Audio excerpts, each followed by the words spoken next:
Donc, bonsoir tout le monde et bienvenue à la séance du Conseil municipal de Saint-Marc-Vicarière du 14 juillet. Donc, tout le monde est présent, tous les conseillers ainsi que moi-même et Madame Lachance. Donc, on va débuter avec l'adoption de l'ordre du jour. Est-ce que quelqu'un avait quelque chose à rajouter à l'ordre du jour? Non? Donc, ça me prend quelqu'un pour proposer l'ordre du jour? Sylvain, non? Tout le monde est d'accord? L'adoption du procès-verbal de la séance du 9 juin 2020. Donc, tout le monde a eu une copie 48 heures avant. Donc, on est dispensé d'en faire la lecture. Ça me prendrait une proposition. Francis Hamelin, tout le monde est d'accord? L'adoption du procès-verbal de la séance extraordinaire du 2 juillet 2020. Donc, tout le monde a eu une copie. Ça me prend quelqu'un pour proposer le procès-verbal. Yves Tourangeau, tout le monde est d'accord? Mots et rapports de la mairesse suppléante. Donc, je vais apporter quelques points. Je veux parler du suivi pour la clinique médicale à Saint-Marc. Donc, il y a un comité qui est mis en place là, pour la sauvegarde de la clinique médicale à Saint-Marc. Stéphane Savard a assisté à une réunion vendredi dernier. Et il y a une visite à une autre clinique qui se trouve à Saint-Isidore qui va avoir lieu plus tard cette semaine, jeudi. Qui vivent un peu le même problème qu'on vit ici. Donc, on va aller voir, eux, comment ils s'y prennent, dans le fond, pour trouver des solutions pour créer un OSBL. Donc, il y a un comité de mise en place là, qui travaille sur le dossier.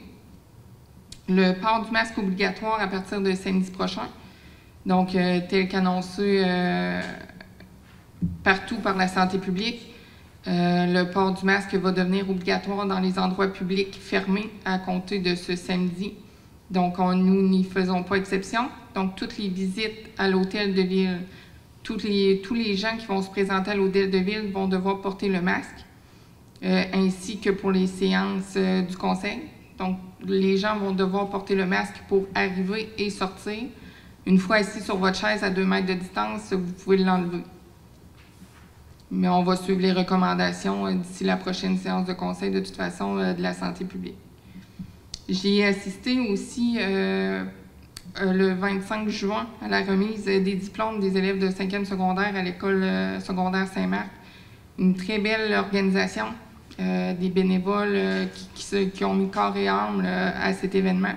Donc, malgré le fait que les élèves n'ont pas pu avoir une fin d'année et un bal, comme tous les élèves de 5e secondaire rêvent, ça va être certainement quelque chose qui va rester gravé dans leur mémoire. C'était un très, très bel événement. Je vais aussi parler des représentations sur écran géant qui ont lieu dans le stationnement de l'Arena. Donc, une très belle activité aussi qui a eu un très beau succès le 26 juin dernier pour un hommage à CCR. Il va y avoir un film aussi le 24 juillet prochain qui est Dr. Dolittle et le 21 août qui va être Aladdin. Donc, j'invite tout le monde à venir y participer en grand nombre.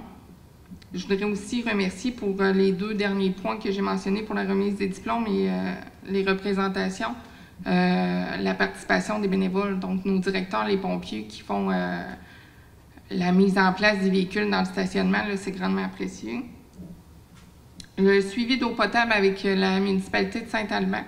Donc, le dossier a comme été un petit peu mis sur le hold, si on peut dire, avec la situation de la COVID qu'on a vécue. Il y a une rencontre qui est projetée pour le début août entre nous et Saint-Alban pour continuer le dossier. Je veux rappeler également pour l'arrosage, les chaleurs qu'on connaît, le bel été qu'on connaît a aussi des désavantages. C'est important de respecter la réglementation pour l'eau potable. Donc, utiliser l'eau potable, les dates et les heures stipulées dans notre règlement municipal. On ne veut pas retourner avec une interdiction d'utiliser l'eau potable complète, loin de là. Donc, pour éviter ça, c'est important de respecter le règlement. Il y a aussi le début de la saison de soccer qui vient de commencer. On n'était pas certain s'il allait y avoir des activités sportives dues à la COVID. Le soccer extérieur est autorisé, c'est commencé. J'aimerais remercier aussi toutes les personnes qui s'impliquent bénévolement, parce que tous les entraîneurs font ça bénévolement. Donc, puis j'aimerais préciser aussi que c'est important même si à l'extérieur, et c'est que c'est des sports d'équipe, de respecter les recommandations de la santé publique. Donc, c'est ce qui fait le tour pour moi pour le rapport du maire. Le point suivant, l'adoption des comptes du mois. Donc, les membres ont pris connaissance de la liste des comptes 72 heures auparavant.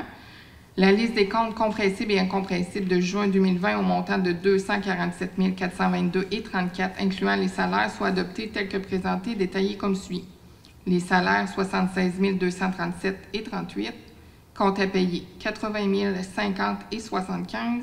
Journaux des déboursés, 91 134,21. Donc, j'aurais besoin d'un proposeur. Stéphane Savard, tout le monde est d'accord? Rapport financier non fermé pour la période se terminant le 30 juin. Donc, on dépose le rapport financier tout simplement. Réouverture au public de l'hôtel de ville. Donc, suite aux recommandations toujours du gouvernement qui nous autorise à réouvrir les endroits publics, on a mis en place diverses choses là, pour la COVID.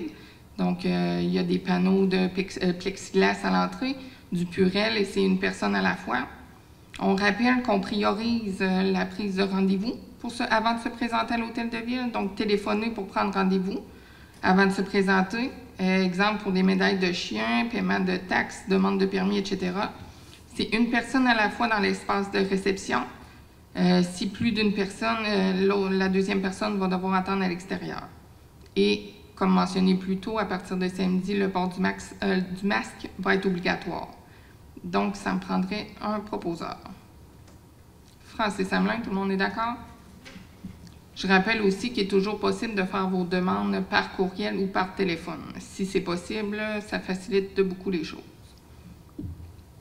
Fonds affectés pour l'exposition agricole. Donc, l'expo agricole de Saint-Marc a été annulée cette année dû aux conditions qu'on connaît. Donc, on avait prévu dans le budget une commandite de 10 000 $. Donc, nous, le conseil, on va prendre ce 10 000 $ qui est dans les surplus non affectés pour qu'il soit affecté dans un compte pour l'année prochaine. Donc, on va juste reconduire la commandite à l'année prochaine. On va le garder dans un compte vraiment que pour ça. Donc, ça me prend un proposeur. Yves Tourangeau, tout le monde est d'accord? Autorisation d'ajout d'un congélateur et d'un réfrigérateur au sol de l'hôtel de ville pour la Saint-Vincent-de-Paul. Donc, considérant que Collation Santé Portneuf a obtenu récemment un financement important et désire en faire bénéficier l'organisme de la Saint-Vincent-de-Paul, que l'organisme de la Saint-Vincent-de-Paul a besoin de plus d'espace au sol de l'hôtel de ville pour y ajouter un congélateur et un réfrigérateur dans la grande salle. Donc, le conseil autorise l'organisme Saint-Vincent-de-Paul à installer un congélateur et un réfrigérateur dans la salle au sous-sol de l'hôtel de ville, après s'être entendu de son emplacement avec la ville. Le conseil, ne sachant ce qui pourra devenir de la vocation de l'hôtel de ville, permet cet ajout jusqu'à ce que d'autres orientations soient prises par le conseil pour les prochaines années. Donc, ça me prendrait un proposeur.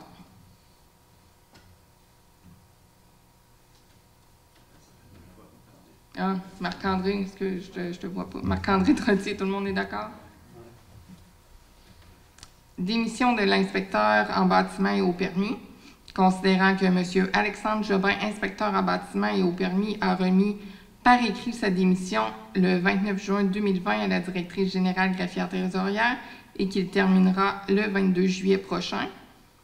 Il est résolu que le Conseil remercie M. Alexandre Jobin pour ses années de service et tient à le remercier particulièrement pour son excellent travail, sa grande disponibilité et d'avoir pris à cœur les mandats et ouvrages qui lui ont été confiés pour le développement de la ville. Que le Conseil, suivant l'analyse et les recommandations de la directrice générale greffière trésorière, se prononcera prochainement pour combler le poste selon les besoins identifiés. Que le Conseil va assurer de prendre des arrangements afin d'offrir le service en attendant l'entrée en poste du nouvel employé. Donc, on va afficher le poste. Oui. On va afficher le poste prochainement. On va étudier tout ça. En attendant, on va se faire aider de la MRC et on va évaluer aussi peut-être l'aide d'une firme externe.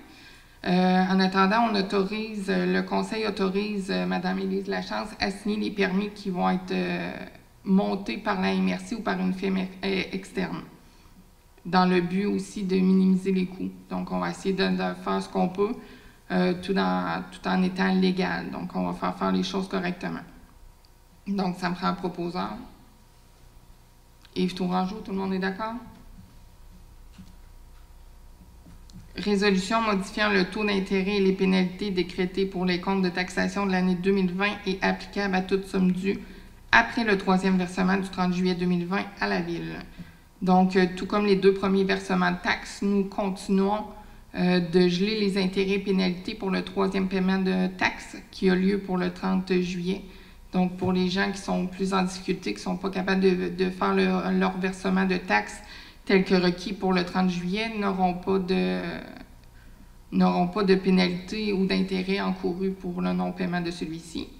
Et on va réévaluer, dans le fond, la condition pour le dernier paiement qui a lieu en septembre. 30 septembre. Donc, on va réévaluer pour le dernier paiement là, si on continue ou si la situation nous permet de l'enlever. Donc, ça me prend une proposition, s'il vous plaît. Sylvain, non, tout le monde est d'accord? Offre de services, grand ménage du rez-de-chaussée de l'Hôtel de Ville.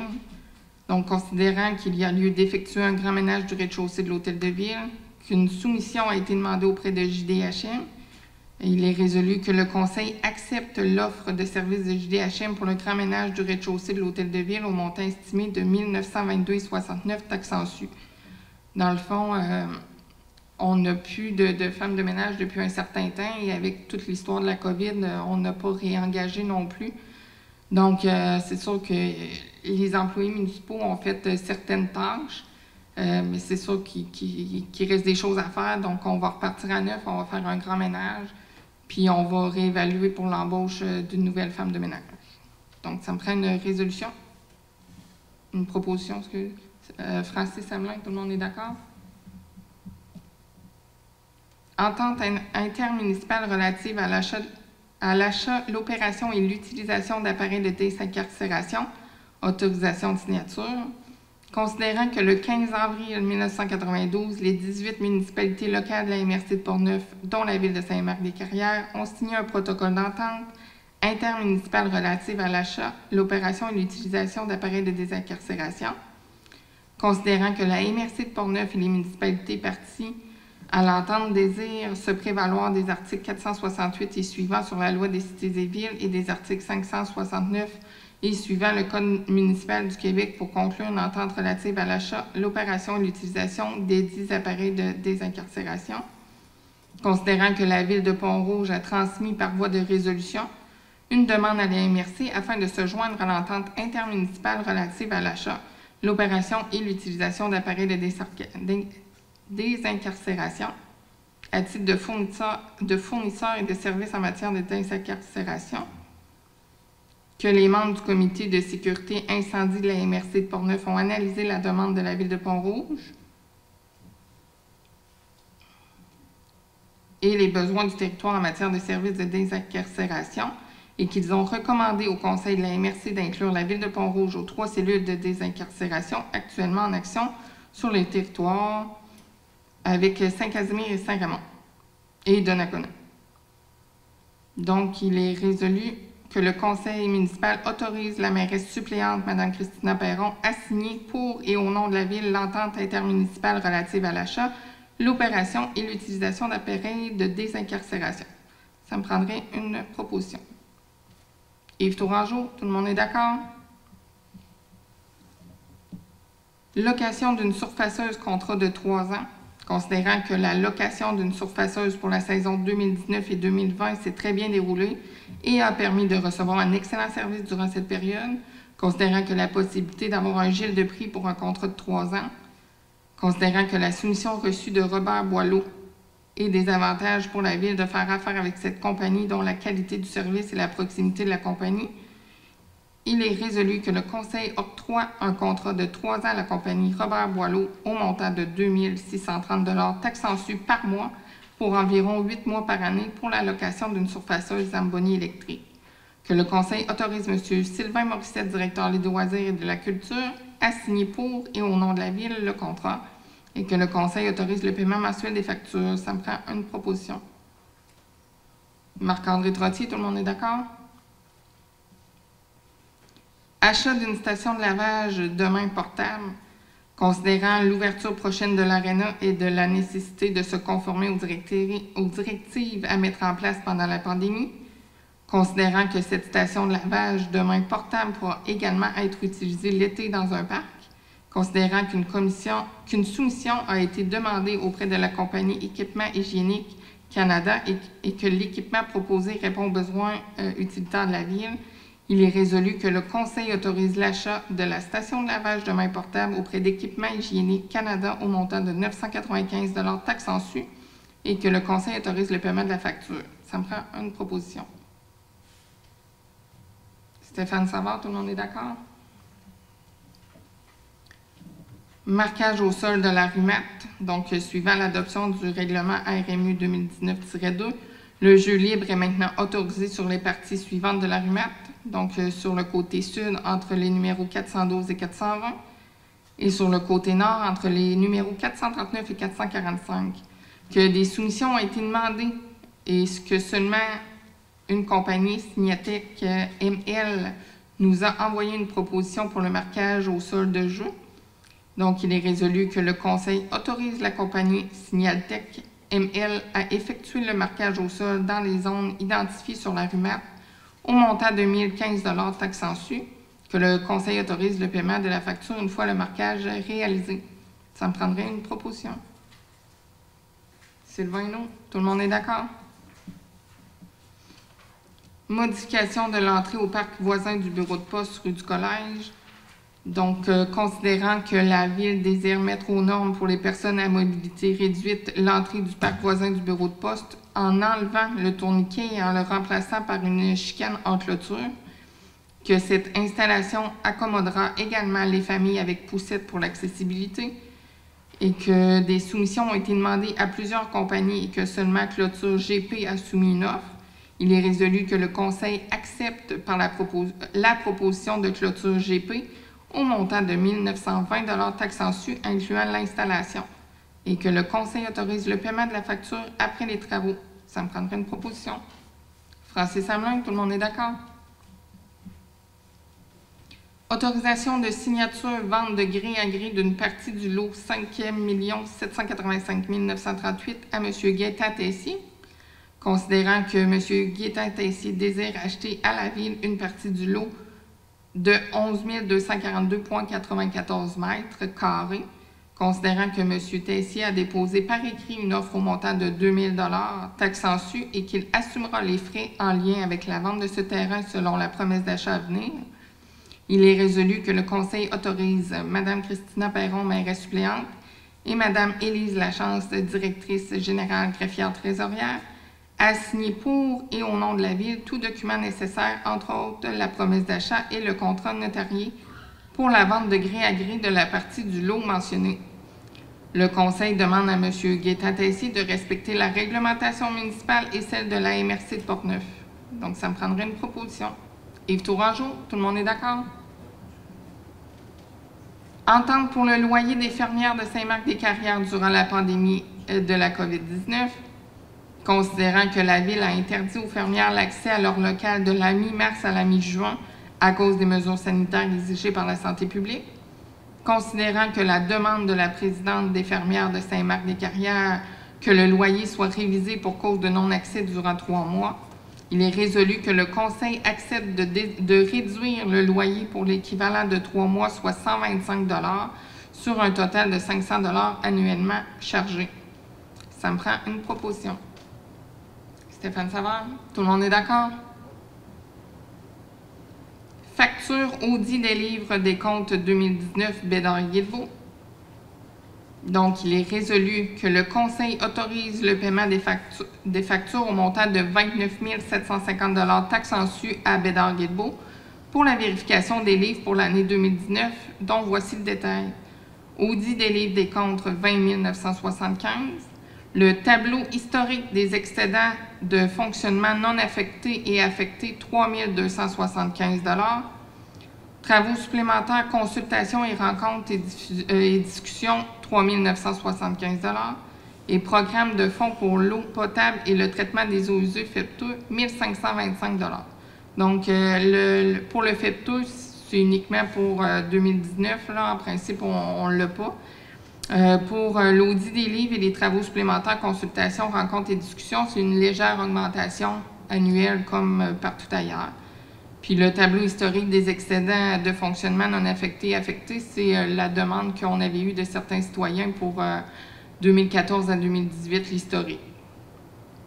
Donc, que ce montant soit pris dans le poste budgétaire prévu à cette fin, ça me prendrait une proposition. Stéphane Savard, tout le monde est d'accord?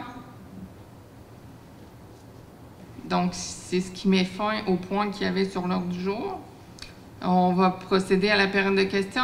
Je vous rappelle, je vous demanderai pour respecter toutes les mesures demandées par la santé publique, de venir à tour de rôle pour les questions, de se présenter en avant. Il n'y a pas de micro disponible étant donné qu'on n'avait rien pour laver les micros entre les usagers. Donc, juste à vous présenter ici en avant pour la période de questions, à tour de rôle, s'il vous plaît. Là, avec Saint-Albert. Oui. Vous avez que ça vient avec la misère à gérer. Pas si gros le problème. Non, c'est pas ça. Bon, premier point, sur les avis que vous envoyez là, aux citoyens pour la restriction de la consommation, etc. Oui. J'ai remarqué qu'il n'y a pas de date sur vos avis. Ça me dérange pas, mais c'est que si jamais quelqu'un recevait pas une contestation, mais une amende ou une infraction, un constat d'infraction, il pourrait facilement contester, parce qu'il pourrait dire, écoutez, ça date de l'an passé, ou etc. Bon, ça c'est juste une note, vous en faites ce que vous voulez. Dossier de l'eau potable, moi j'avais posé une question par Internet à Mme Lachance, lors de la séance du, je pourrais le date, bon là, j'ai pas apprécié tellement la question, parce que je vous l'avais dit tantôt, ça a été mis en stand-by, mais écoutez, des milliers, il y a des dizaines de façons de tenir des réunions aujourd'hui. Depuis 3 mois, ils nous parlent uniquement de télétravail. Donc ça, la distanciation est de plusieurs kilomètres et non de mètres. Et ça peut se faire. Donc, là, j'ai trouvé que ça en met beaucoup sur le dos de la COVID. Bon. Mais en fait, je veux juste vous revenir là-dessus. En fait, c'est une décision qu'on avait prise. Nous, on jugeait important que c'est un dossier important à régler. C'est un dossier qui, justement, dû à l'importance qu'on y porte, on jugeait nécessaire de se rencontrer en personne. C'est pas un dossier qu'on veut régler par téléphone ou par visioconférence. Donc, c'est pour ça qu'on a mis comme ça stand-by pour pouvoir en discuter entre personnes. OK. Bon. Je prends votre réponse. Bon, dans un des avis que vous avez expédié, je pense que c'est le dernier, vous avez écrit « L'eau est une ressource précieuse dont nous devons prendre soin. Il en va de la responsabilité de chacun. » Écoutez, moi, j'ai sourcillé un peu en lisant ça parce que actuellement, vous me dites si je me trompe, là, la ville n'utilise qu'un pourcentage de sa source d'approvisionnement. Saint-Albert, moi je peux aller voir ça, ça fait longtemps, puis on m'a confirmé que c'est encore pareil. Il y a peut-être le tiers de l'eau de la source qui s'en va à rivière. Okay? Donc, on pourrait en pomper plus, mais peut-être que ça prend des tuyaux plus gros ou un deuxième tuyau, etc. Bon. Dû aux circonstances connues, c'est-à-dire les problèmes qu'on a avec ceux qu'on approvisionne à Saint-Albert, Saint-Marc pompe de l'eau 24 heures sur 24, entraînant des coûts d'entretien, de surveillance d'électricité et plus. Et ça me ramène pas juste à vous autres, là, les conseils qui ont précédé, etc. Ce problème-là n'est pas résolu encore. Et en contrepartie de ça, là, on est obligé de pomper 24 heures sur 24. Puis là, encore là, vous me dites si je me trompe ou pas. Plusieurs mois par année, en contrepartie, plusieurs mois par année, parce qu'on pompe 24 heures sur 24, on jette des milliers de litres d'eau qui, selon vous autres, est une ressource précieuse. Alors pour moi, c'est un paradoxe. Là, je veux dire, c'est de dire oui puis non de l'autre bord. Je veux dire, on jette de l'eau, puis on dit que c'est une ressource précieuse, puis on dit aux citoyens de ne pas en consommer, puis on en a trop à la source, etc., etc. En tout cas, Mais en fait, là, pour répondre à votre question, ce qu'on voulait sensibiliser dans ce message-là, c'est oui, de l'eau en approvisionnement, on a amplement pour Saint-Marc-des-Carrières, c'est pas une problématique. La problématique qu'on avait, c'est que la quantité d'eau qu'on utilisait était supérieure à ce qu'on était capable de pomper. d'ailleurs, ce que je viens de vous dire, c'est qu'il y a des milliers de litres d'eau, plusieurs mois par année, qui sont jetés, qui ont été traités, pompés, etc., etc. Ma question est la suivante. Est-ce que la municipalité, vous êtes obligé de me répondre à toi, est-ce que la municipalité a fait une évaluation des coûts annuels que cela représente? Parce que là, ce que je viens de... La question que je vous pose, c'est pour vous dire que là, le temps presse, là, ça fait 15 ans, à mon avis, qu'on m'a dit là, environ, que c'est comme ça. Là. Fait que donc, ça fait 15 ans qu'on jette non seulement de l'eau, mais de l'argent aussi. Mais si vous vous souvenez à la présentation du budget, à la première fois qu'on a présenté le budget, il y avait un montant pour ça. On a prévu faire les travaux pour améliorer ça, parce que c'est une problématique qu'on reconnaît. J'en doute pas. Là. Puis, de toute façon, Saint-Albert, on m'a dit qu'il était prêt à payer. Oui, il va y avoir des discussions avec Saint-Albert. Ce qui me dérange, c'est que ça fait 15 ans. Puis là, on a la pandémie qui met ça en cause. Le dossier avance pas plus vite. Là, je veux dire, c'est pas réglé encore. Là, on vit encore avec. Oui, c'est pas réglé. En contrepartie, on demande aux citoyens de se priver d'eau. Ça, je suis d'accord avec ça. Là, je veux dire, bon, attends, on peut en manquer d'eau, et ainsi de suite.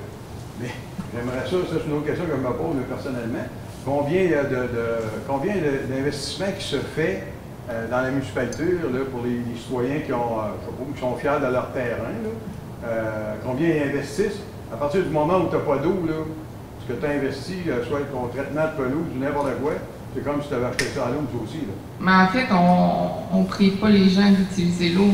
On demande aux gens de l'utiliser raisonnablement. Ouais, okay. Donc, il y a un règlement municipal qui stipule des heures et des dates où ce que les gens sont autorisés à utiliser l'eau potable pour arroser leur gazon. OK. Attention, dans vos avis, il y avait bien interdiction d'arroser à un moment donné.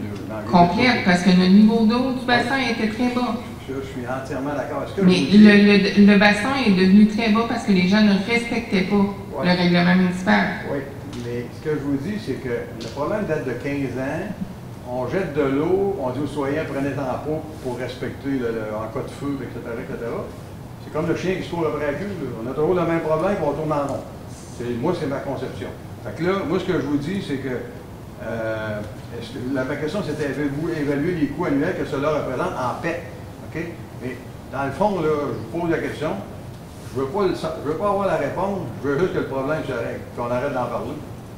C'est tout. C'est un dossier qu'on traite. Là, j'ai une question. Je veux juste passer, tu voulais rajouter quelque chose? Oui. Pour l'évaluation des coûts, oui, ça avait été fait par la firme d'ingénieur Sanitec, je n'ai pas le chiffre en tête. Okay? Je préfère le dire, je ne l'ai pas en tête, pas du tout.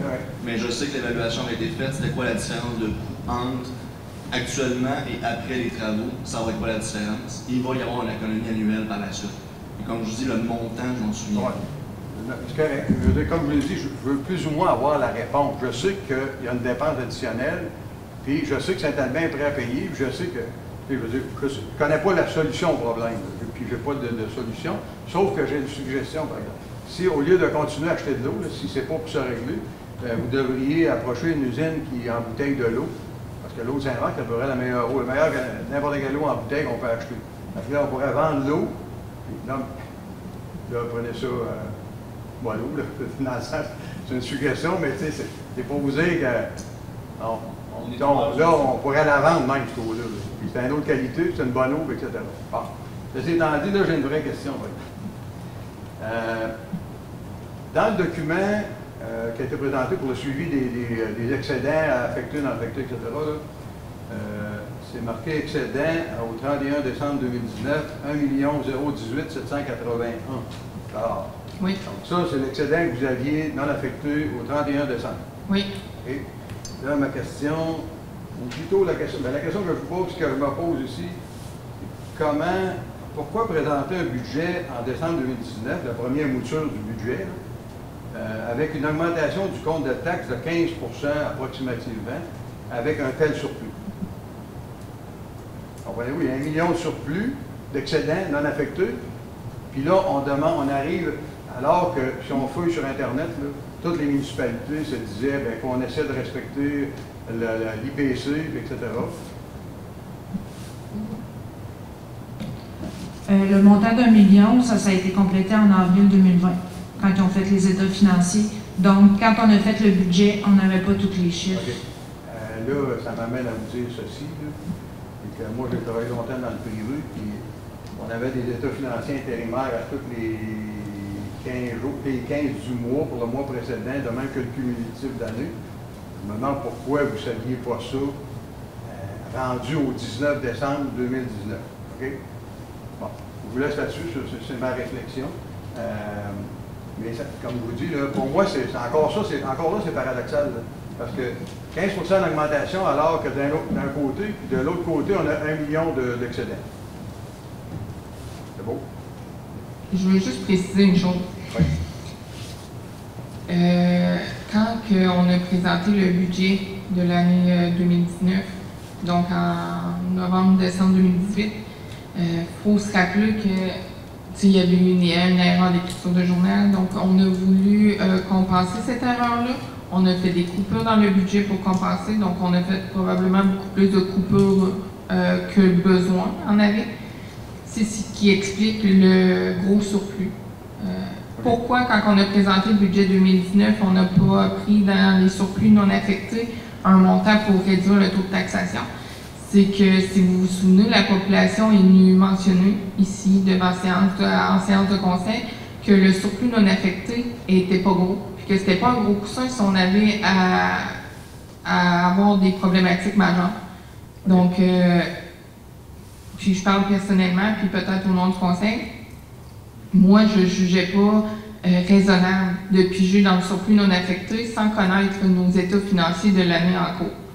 Non, je comprends. Avec le surplus qu'on a, la situation peut et sera peut-être différente pour le budget 2021. C'est bon. Alors, je comprends. Oui. Mais si vous avez vraiment des questions précises, parce que je sais que malheureusement, il a fallu faire la présentation des états financiers à huis clos. Mais si vous avez des questions, la comptable était disposée à venir répondre à une séance. En fait, la question, comme vous dites, c'est plus de vous dire que l'an prochain, il faudrait que ça soit mieux que ça, parce que, si je veux dire, d'arriver avec une augmentation de taxes, etc., vous venez de dire que vous ne saviez pas ça serait quoi, vous n'aviez pas d'idée de ce serait quoi les excédents. Okay? D'ailleurs, personne ne le savait, c'est pour ça qu'on a demandé qu'un suivi soit fait, puis que là, maintenant, vous arrivez avec le suivi, puis, etc. Mais je dirais que normalement, en tout cas, je considère qu'une municipalité avec un budget de 4-5 millions devrait, durant l'année, savoir où elle s'en va. Okay? On a à chaque mois où est-ce que les postes budgétaires, comment ça évolue, OK? Oui. Le 1 million, là, c'est pas juste du surplus non affecté, là, il y a des fonds réservés là-dedans. Ouais, mais... Il y a différentes choses, vous avez tout le détail. Oui, je l'ai tout lu, le détail. Je ne voudrais pas qu'on recommence les débats, là. Vous nous avez fait des suggestions, on les a écoutées, oui. On fait de notre mieux. Mais, maintenant... Ma question, c'est uniquement de savoir si l'an prochain, vous allez avoir, parce que même si vous me dites, là, on l'a eu au mois d'avril 2020, l'an prochain, s'il y avait, mettons, un déficit de je ne sais pas, moi, 600 000, allez-vous le savoir juste au mois d'avril 2021? Il y a des factures qui sont comptabilisées, il y a des dépenses qui sont faites, puis il y a des entrées d'argent qui sont faites. Bien, surtout des dépenses des factures qui ont été faites, mettons, pour l'année 2019, qui rentrent en janvier, puis des fois février. Ouais, oui, mais il y a eu des bonnes factures. Là, je vois quelqu'un dans la salle qui a de l'air à rire. Là. Non, mais c'est-à-dire que, écoutez, là, on n'embarquera pas je ne vais pas débattre ça longtemps, là, mais il y a la comptabilité de revenus et dépenses, puis il y a la comptabilité de recettes déboursées. Dans une municipalité, c'est sûr qu'il faut qu'elle fonctionne avec revenus et dépenses, puis quand tu as une facture à payer, elle rentre d'un compte à payer, même si elle n'est pas payée, puis si tu as de quoi recevoir, elle rentre d'un compte. Bon. Je passe là-dessus, là, c'est juste, ma question c'était ça, pourquoi, là, mais là, vous m'avez dit que vous ne saviez pas exactement comment serait l'excédent, et ainsi de suite. Donc, là, ma question, je la transforme, est-ce que vous allez le savoir en 2020? Mais écoutez, c'est sûr qu'on va essayer de se tenir à jour. Quand on a préparé le budget pour l'année 2020, les comptables, ce qu'ils prévoyaient, c'était un surplus possible de 300 000 environ. Ça, on parle du mois de septembre 2019. Donc, nous, on se fie à ça. On a été prudent. Est-ce qu'on a été trop prudent? Peut-être. On a voulu être prudent pour être prudent le plus possible. Est-ce qu'on l'a trop été? Peut-être. Mais c'est ce qui fait qu'on a un surplus d'1 million présentement. Parce que l'augmentation des taxes, ça a amené toute une série de séances du Conseil extraordinaire entre guillemets, pour 2020. Bon, je pense, là maintenant, c'est pas une question, c'est une suggestion. Suggestion, ou un énoncé tout simplement. Là, en 2026, c'est le 125e anniversaire de Saint-Marc. OK? Et là, je ne sais pas, d'habitude, est-ce que le 125e, ça se fête? Oui, ça fait ça. Oui, c'est ça. Au minimum, ça se souligne. Hein? Au minimum, ça se souligne. OK. Alors moi, ma suggestion, c'est peut-être que le Conseil devrait commencer à regarder pour amorcer pour cet événement un travail sur l'histoire de Saint-Marc. Moi, j'ai visité, pas juste au Québec, là, partout aux États-Unis, etc. Mais je vous dirais qu'il y aurait peut-être lieu de créer un événement pour 2026 là, sur l'histoire de l'industrie. Je sais qu'en 2001, on avait fait des choses, il y a un livre qui a été fait, etc., etc. Et je me suis rendu compte que c'était loin d'être complet. Puis, il y a beaucoup de choses qui vont se perdre avec le temps. Comme par exemple, on parle de l'histoire de l'industrie, à quelle date, qu'est-ce qui a été fait, etc., etc. La présence de la pierre de Saint-Marc en Amérique, parce qu'il y a de la pierre de Saint-Marc partout en Amérique. Alors, ça serait peut-être bon d'avoir une représentation de tous les édifices en Amérique qui sont faits avec la pierre de Saint-Marc. En passant, je connais un architecte de la Ville de Québec qui, lui, connaît très bien la pierre de Saint-Marc parce que eux autres, avec les édifices qu'ils ont à Québec, quand ils font des rénovations ou des agrandissements, quoi que ce soit, sont obligés de conserver la même pierre. Il est venu ici, il écoute effectivement, vous avez une belle pierre, une bonne pierre, etc., etc. Pas mon domaine. Là. Il y aurait peut-être lieu aussi d'avoir des... Ça, c'est juste des idées que je lance, pour 2026. Des témoignages audiovisuels de nos artistes toujours vivants. C'est-à-dire que moi, j'ai déjà jasé, puis j'ai vu les œuvres qui ont été faites. Puis là, je ne sais pas s'il en reste beaucoup qui sont vivants, mais il y en a qui étaient réellement des artistes, parce que travailler de la pierre, c'est pas comme travailler de la pierre ponce, là. Je veux dire, c'est spécial un peu, puis en plus, il faut que tu aies des talents de sculpteur. Alors, je ne sais pas, il y aurait peut-être lieu de faire des montages audiovisuels, puis d'interviewer ces gens-là qui nous content comment ils travaillaient au début, qu'est-ce qu'ils ont fait, etc., etc.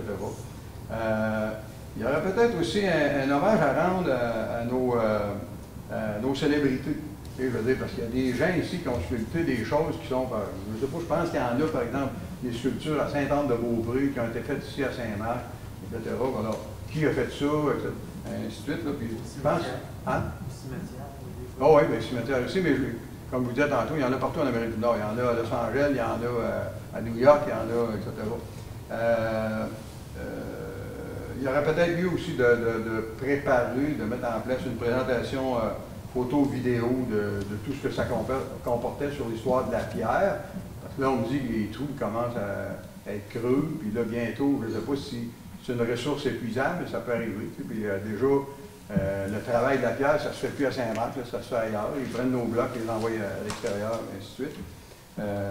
Puis aussi, d'avoir peut-être, en tout cas, pour 125e, là, en passant, je ne vous dis pas de le faire, mais je vous dis que c'est une suggestion, de peut-être prévoir un local pour cet événement-là, où tout ça serait présenté lors du 125e. Puis, petite note aussi, si vous avez des choses, parce que lors du 100e, on a mis un bloc, il est tout là-bas, on a mis un bloc de pierre qui avait été fourni par Gremont, qui a été sculpté, je pense, et lettré par M. Il me semble que c'est M. Gilneau, mais ça serait à vérifier. Donc, il y aurait peut-être lieu de, si vous avez je sais pas moi, des édifices, parce que je regardais ici, là, moi j'ai rien contre Chaudière-Bachère, mais je me disais, regardez ça, puis je me disais, en regardant le livre de Saint-Marc que j'ai dans le passé, puis je me disais, il y a quand même des gens à Saint-Marc, là vous me dites si vous n'êtes pas d'accord, mais il y a quand même des noms de gens à Saint-Marc qui ont fait beaucoup plus pour Saint-Marc, qui ont aidé à la construction de Saint-Marc que Claudia Bachère. Je n'ai rien contre Claudia, je l'ai connu, j'ai connu son père, j'ai connu sa mère, etc. Mais je trouve que, je ne sais pas, moi, Joe Gauthier, Adélard Vézina, Adrien Vaul, etc. Donc, il y aura peut-être un recensement à faire, puis quand vous aurez une rue à nommer, puis je suis encore là, une rue, je sais tel quel, mais un édifice ou je sais pas quoi, moi, Joe Gauthier, moi je l'ai pratiquement tous connus, là, etc. Jutor Handway, puis il y en a probablement d'autres. Il faudrait peut-être se donner à ce niveau-là un peu plus d'envergure. Parce que moi je trouve que donner. Là, il y a Chantal Petitfort, ça je suis d'accord avec ça.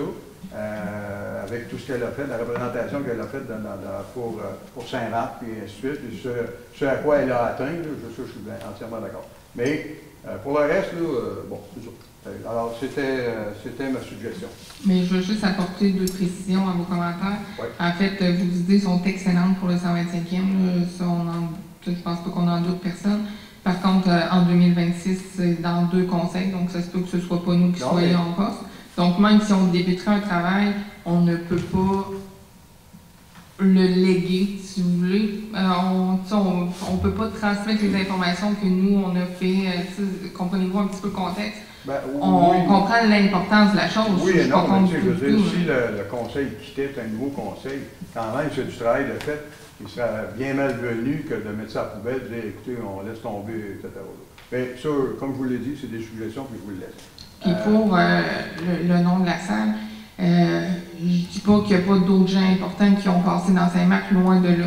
Le nom de Claudia Bachère est ressorti parce que c'est un établissement culturel. Donc, c'est un peu une personnalité culturelle qu'on cherchait, un peu comme l'Arena, qui porte le nom de Josée Petitclerc, Chantal Petitclerc, pardon, à cause du sport. C'est un peu relatif quand même, je sceptique là-dessus, mais c'est pas grave. Là, je comprends ce que vous me dites, là, puis bon, je le prends comme tel, là, mais les cultures, ouais, il ne faut pas en mettre trop large la culture, parce que... un dernier point, là, tantôt vous avez parlé du stationnement, du bureau de poste, le terrain adjacent. Là. Vous avez dit qu'il y avait le parc voisin du bureau de poste? Oui, c'est ça, vous allez faire une ouverture pour... En fait, c'est qu'il y a 2 entrées possibles pour aller au parc. Il y a une des entrées qui c'est un tourniquet. Donc, les coussettes simples, c'est possible. Les coussettes doubles, c'est pas possible pour l'instant. Puis les chaises roulantes non plus. Donc, pour les personnes à mobilité réduite, c'est impossible de rentrer par cette porte-là. Donc, on va tout simplement enlever le tourniquet et mettre une porte qui se ferme. Donc, si on a fermé l'endroit barré, ça va être possible. Puis sinon, ça va être une chicane. Donc, ça va être possible de contourner. Mon point, ça portait pas sur ça, ça portait sur la côté. Oui. Le bureau de poste. Oui. Pourquoi que les autres, là, ils n'ont pas un stationnement? Là, vous savez comment ça fonctionne. Un se parque sur le boulevard. Là, aux lumières, ça part, etc. Là, le chemin est rétréci.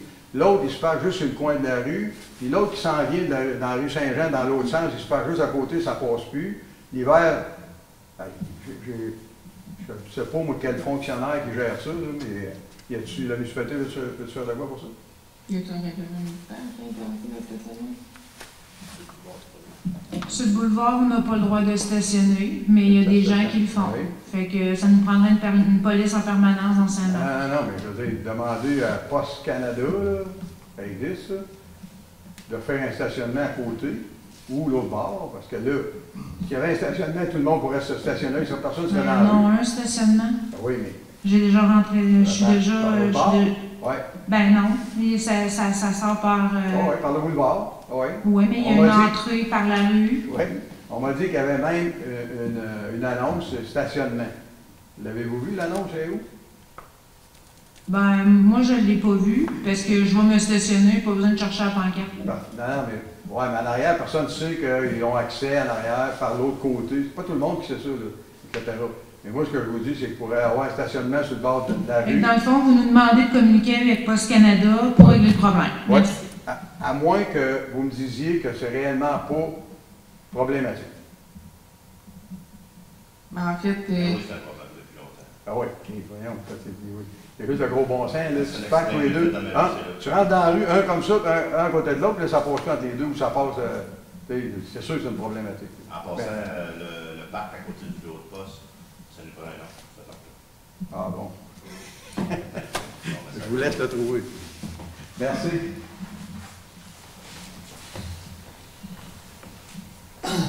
Bonsoir. Moi, je viens pour 2 choses. La première, c'est sur la rue Sauvageau. J'avais posé une affiche. Je m'en vais, il faut connaître juste d'aller de ce côté-ci, s'il vous plaît. On va revenir sur le problème de la rue Sauvageau. Il y a un an, j'avais posé une espèce de tableau là, qui indique la vitesse. Oui. Y a-t-il des résultats qui sont sortis de ça? Je veux dire, c'est-tu été regardé? Pas encore. On nous a demandé de le laisser encore quelques temps, puis on va ramasser les données, puis il devrait être changé au courant du mois d'août. Marc-André, c'est toi qui avais apporté le point, je crois. Oui. En fait, c'est... Ouvre ton micro, s'il te plaît. Oui, j'avais demandé qu'il laisse là encore un mois quand on a posé le dos là, juste pour voir si le trafic était pour rediriger le Sauvageau, justement. On va peut-être... Mais ça donne quoi? Y a-t-il des excès de limite? Ah, ben les données du radar, on les a encore. On va les avoir vu qu'on le déplace. Parce que ça fait un an. Oui, je sais, il y a eu différentes problématiques au courant de l'année. OK. Là, maintenant, on va avoir toutes les données d'un an, puis on va pouvoir faire des tableaux. Il va y avoir des tableaux qui vont pouvoir être présentés. On pourra mettre un point, Christina Perron ou M. Trottier pourra présenter. Parce que moi, je passe régulièrement, je prends une marche. Puis, chaque fois qu'il passe une voiture, jamais la limite de vitesse est respectée. Puis même, je suis allé jusqu'à plus que le double. Je trouve ça malheureux. Moi, je vous demande, je vous reformule encore, est-ce que le coin de Sauvageau puis des Roses, est-ce qu'on pourrait faire un 4-stop? Cet hiver, il y a eu 2 accidents sur le coin. Il y a encore des débris de voitures qui sont là. Est-ce qu'on pourrait faire un 4-stop là? Parce que là, ça passe. La rue Sauvageau, là, je vous l'ai dit, c'est une piste d'atterrissage. C'est la rue la plus longue, puis il n'y a rien pour ralentir les véhicules. Est-ce qu'on pourrait en faire un autre à la rue Vaud, puis la rue Sauvageau? 100 mètres de point de rétrécissement, comme vous avez déjà fait, ou encore un bump, là, un dos d'âne. Est-ce qu'on pourrait penser à mettre ces stops-là? Ça pourrait être au moins une première solution. Oui, on va pouvoir discuter au prochain caucus. On va formuler une requête pour que les stops soient... ils doivent avoir des stops en stock. Fait qu'on va faire une requête, puis ça va être installé, si le conseil le veut. Moi, j'aimerais juste une chose, par sécurité, y a-t-il moyen, si vous appliquez la nouvelle norme de 4 stops, faites sur l'asphalte des marques pour indiquer aux gens. C'est que... Des lignes. Il faudrait faire une soumission, parce qu'il y a des coûts supplémentaires pour ça, à chaque fois. C'est bon. Le deuxième point dont je vais parler, Marine est partie, c'est donc au niveau de la clinique, on travaille assez fort, là, même si c'était la COVID, c'est-à-dire qu'on a... La clinique est en danger, on ne le criera pas. Autant j'étais content au printemps, on s'en vient. Le médecin qui devait venir, en tout cas, est allé ailleurs. Alors, je ne sais pas si je devrais dire ici, mais je pense que quelqu'un n'a pas fait son travail. Et c'est la deuxième qu'on échappe. Le docteur Letellier, on l'a échappé l'automne dernier, puis là, on vient d'échapper cette médecin-là qui était prête à venir, là, qui avait pu donner. Je trouve ça malheureux parce que moi, depuis le mois de janvier, moi, je l'appelais à toutes les semaines où je communiquais avec cette médecin-là. Elle était intéressée à venir, pas à peu près. C'est produit un événement qui fait que le dossier tombe entre 2 chaises, ça ne s'est pas fait. On l'a perdu. Suite à ça, je veux dire, il reste 5 médecins. Là, il y en a 2 qui veulent prendre leur retraite. Qui ont le droit de la prendre, parce qu'elle est tombée à 3. Puis là, il y a un autre danger. C'est qu'il y a 2 jeunes médecins, puis eux autres, s'ils n'arrivent pas du 109, ils ne resteront pas ici. Alors, c'est là où on en est rendu, puis ça roule de tous les bords. On cherche à avoir du nouveau sang. 109 pour soutenir la clinique. On en cherche, on a toutes sortes de solutions. Le député est entré là-dedans, le CIUS est un peu au neutre avec le COVID. Là, nous, on continue quand même notre évolution. Puis, on a rencontré les nouveaux vues dans les journaux, on a rencontré les propriétaires, puis ils sont prêts à faire un investissement. Mais encore là, tu sais, si le médecin vient, ils n'investiront pas 300 000, c'est aucun médecin qui vient. C'est le chat qui court après sa queue. Nous, devant ça, les médecins aussi ne signent plus. Ils ne loueront plus rien. À partir du mois de décembre, c'est fini. Ils n'ont plus de local. Ils ne loueront plus. Alors, nous, on est en train de former ce qu'on appelle l'OSBL. Marion a travaillé là-dessus. Stéphane est venu assister à une réunion des maires la semaine dernière. Je sais que jeudi, on part, on va voir ce qui se passe à Saint-Isidore. quelle est la position de la ville de Saint-Marc face à l'OSBL et les coûts? C'est pas tout ce que je veux dire. Répondre un petit peu au conseil des coûts, je veux dire que ça pourrait coûter pour maintenir l'OSBL. Est-ce que c'est positif ou parce que quand on va se décider, vous êtes fait vite? Oui, quand on a parlé, c'est pas mal positif. Vous allez avoir la position. Je veux savoir, c'est un petit peu ça pour venir ce soir. On va essayer de vous tenir au courant, mais je veux dire, c'est serré comme le jeu. On admire le groupe de médecins parce qu'il y en a qui voudraient prendre la retraite, mais ne la prennent pas. Gaston Dumont vient encore travailler une journée par semaine pour épauler parce qu'il ne fournissent pas. Je veux dire, on attend des IPS puis des médecins de long marché. C'est bon, on va essayer de vous mettre au courant. Parfait. Merci. Est-ce qu'il y avait d'autres questions dans la salle?